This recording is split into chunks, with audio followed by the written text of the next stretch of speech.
Assalamualaikum warahmatullahi wabarakatuh dan salam ukhuwah buat para pendengar. Pohon pepaya tiada peduli, tumbuh bersama bunga melati. Izinkan saya perkenalkan diri, moga-moga menyentuh hati. Nama diberi Nur Anisa Raihana binti Muhammad Zin dan berusia 14 tahun. Saya merupakan anak didik sekolah menengah kebahasaan Triang yang terletak di Bandar Bera. Kod sekolah saya ialah CEBA 072. Pada waktu rehat, saya gemar memanfaatkan masa saya untuk membaca pelbagai bahan ilmiah. Dalam video kali ini, saya rasa amat teruja ingin berkongsi dengan anda tentang sebuah ilmiah bukan fiksyen yang pernah saya baca. Berjudul Kisah daripada Al-Quran untuk anak-anak.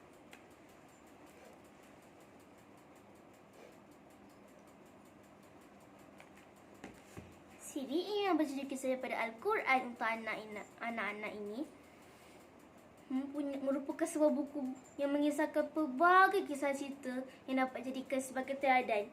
Kisah-kisah ini semuanya adalah cerita benar yang dikupas semula oleh hadis Nabi dan para alim ulama serta dipersembahkan semula dalam bahasa yang mudah difahami. Ilmiah hasil panel Utama Ramli ini mempunyai sifat sebanyak 14 bab. Ini menarik minat saya sebagai remaja untuk memahaminya dengan lebih mendalam lagi. Syarikat terbitan sosial media ini diterbitkan pada tahun 2012. Walaupun terdapat pelbagai bab iaitu 14 bab banyaknya dalam kisah ini, namun ada beberapa bab yang mencuri perhatian saya ketika membacanya dan ingin saya kongsikan bersama masyarakat di luar sana. Jadi ayo bersama saya mengamati cerita ini dengan lebih dekat lagi. Kisah pertama, kisah Habil dan Qabil, iaitu pembunuhan manusia pertama. Kisah ini mengajarkan kita tentang sikap keprihatinan adik-beradik itu sangatlah penting untuk mendapatkan keluarga yang harmoni.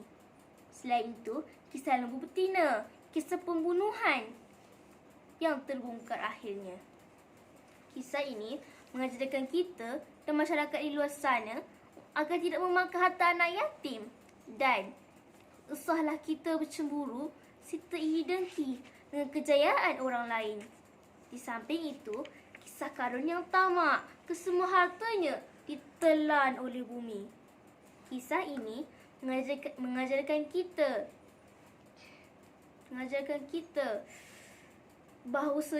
bahawasanya kita hendaklah beribadah kepadanya walaupun diberikan kekayaan, kenikmatan dan kebahagiaan. Serta janganlah kita lupa lagi alpa akan siapa si pemberi rezeki dan si Maha Pencipta. Dalam pada itu, kisah Ashabul Kahfi, pemuda-pemuda yang ditidurkan oleh Allah SWT selama 300 tahun lamanya. Kisah ini bagi menjentikkan hati saya tentang kekuasaan Allah SWT. Bahawasanya Allah SWT berkuasa menghidup serta mematikan seseorang itu dengan sekelip mata dan melangkaui batasan pemikiran manusia. Kisah yang seterusnya, kisah Bilal bin Rabah, iaitu tetap beriman walaupun diseksa. Bilal bin Rabah adalah insan terkenal di zaman Rasulullah sallallahu alaihi wasallam kerana suaranya yang begitu merdu apabila mengumandangkan azan. Kisah ini mengajarkan kita semua bahawasanya pangkat dan darjat bukanlah sesuatu yang dilabel ataupun dipandang oleh Allah SWT, melainkan ketakwaan yang kita ada. Kisah terakhir, kisah Luqman Al-Hakim, iaitu pesanan yang diabadi di dalam ayatnya. Kisah ini berkisahkan tentang nasihat.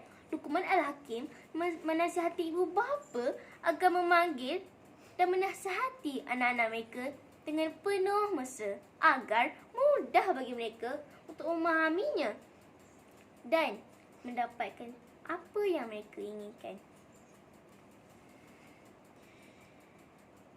Dalam masa yang sama, saya berpeluang untuk menambah pelbagai kosakata. Antaranya ialah ditambat, gegap gempita dan cemeti. Saya mengesyorkan anda untuk membaca kisah ini dengan penuh penghayatan dan mengambil iktibar sebaik-baiknya ketika membaca ini. Mudah-mudahan menjadi asbab bagi kita untuk menjadi lebih baik semasa demi semasa. Sekian, wabillahi taufiq wal hidayah. Wassalamualaikum warahmatullahi wabarakatuh.